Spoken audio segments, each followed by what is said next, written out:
Isang mapagpalang araw po sa ating lahat, mga kapatid ko sa Panginoon. Pagpalain po tayo ng Diyos at ang kapayapaan ay mapasa atin. Kaya ba natin iligtas ang ating mga sarili? Panoorin po natin ang videong ito.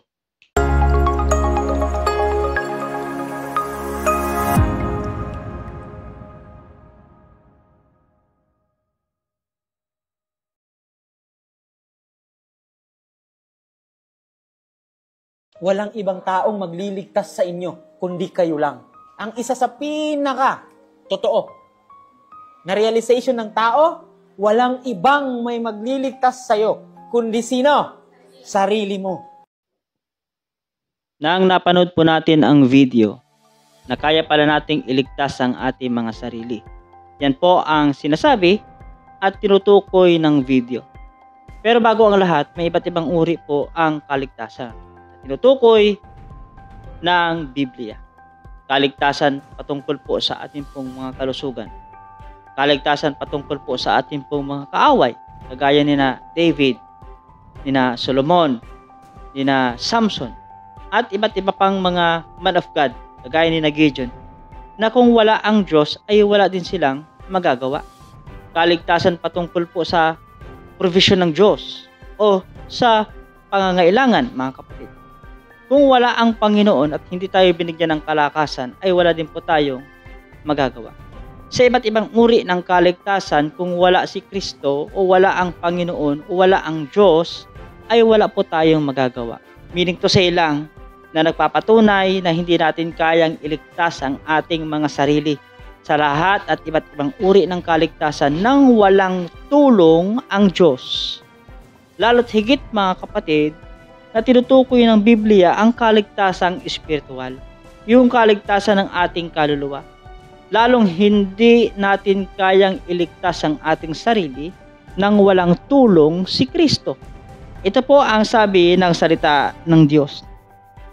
Sapagkat sa biyaya kayo'y nangaligtas sa pamamagitan ng pananampalataya at hindi sa inyong sarili. Napakalinaw po, no? At hindi sa inyong sarili.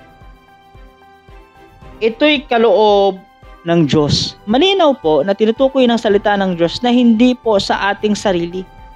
Ma-spiritual man yan, ma-physical man yan, sa pangangailangan man yan, sa iba't ibang kaligtasan na meron tayong tinutukoy ng salita ng Diyos, lalo't higit sa physical na, sa spiritual na kaligtasan, ay hindi po natin kayang iligtas ang ating sarili. Kundi sabi ng Bible, ngunit kayo ay nangaligtas sa biyaya ni Kristo. At hindi sa ating mga sarili, kundi ito'y kaloob ng Diyos. Kasi ito pa natin sa verse number 9. Sabi ng Bible, hindi sa pamamagitan ng mga gawa. Ang tinutukoy po ito yung spiritual salvation o yung ating kaligtasan sa ating pong kaluluwa upang ang sinuman ay huwag magmapuri. Kahit sa iba't ibang kaligtasan, kung kaya nating iligtas ang ating mga sarili, maraming taong magiging mayabang. Kaya nga sabi ng Bible, kung wala si Kristo, wala tayong magagawa. Lalo tigit pag ang kaligtasan ay sa ating mga sarili. Pag tayo ay napunta sa langit, sasabihin ng isa, o bakit ka nandito? Siyempre, gumawa ako na mabuti. Bakit ka nandito? Siyempre, ang ginawa ko, ito ang nangyari. Sabihin na wala ang kapurihan, na wala ang kaluwalhatian, at na walang saysay ang pagkapako ni Kristo sa krus ng Kalbaryo, kung kaya rin lang pala nating iligtas ang ating mga sarili. Sabi sa Titus, makita natin dito, sabi sa Titus chapter 3, verse number 5, ito po ang sabi ng salita ng Diyos. Hindi dahil sa mga gawa sa katuwiran na ginagawa ng ating sarili. Malinaw dito yung salitang hindi dahil sa ginagawa ng katwiran ng ating mga sarili. Yung the word sarili. Kundi ayon sa kanyang kaawaan at kanyang iniligtas tayo sa pamamagitan ng paghugas ng muling kapanganakan at pagbabago ng Espiritu Santo. Alam niyo po, mga kapatid, sabi ng Bible, walang ibinigay na pangalan sa silong ng langit na sukat ikaligtas ng tao kundi ang pangalang Hesukristo.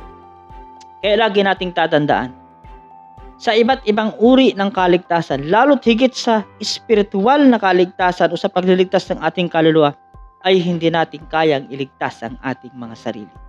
Sabi ng Bible, mga kapatid, sa John 14 verse number 6, at sinabi ng ating pong Panginoong Hesukristo na siya ang daan, na siya ang katotohanan, na siya ang buhay. Walang makaparoro sa Ama nang hindi sa pamamagitan ng ating pong Panginoong Hesukristo. Mga kapatid, papansinin natin, kahit anong gawin mong kaligtasan, kahit anong gawin mong daan, kahit anong gawin mo, mga kapatid, hindi mo kayang iligtas ang iyong sarili. Lahat higit sa espiritual na kaligtasan o sa pagliligtas ng iyong kaluluwa. Kahit sa pisikal, mga kapatid, maraming tinukoy ang Biblia na kung wala ang Diyos ay hindi maliligtas ang kanilang kalusugan, ang kapangailangan, at iba't ibang mga gustong mangyari sa buhay, mga kapatid. For without God, we can do nothing. Sana malinaw, mga kapatid, hindi mo kayang iligtas ang iyong sarili. God bless you, and I hope naliwanagan po tayo ngayon, and to God be all the glory.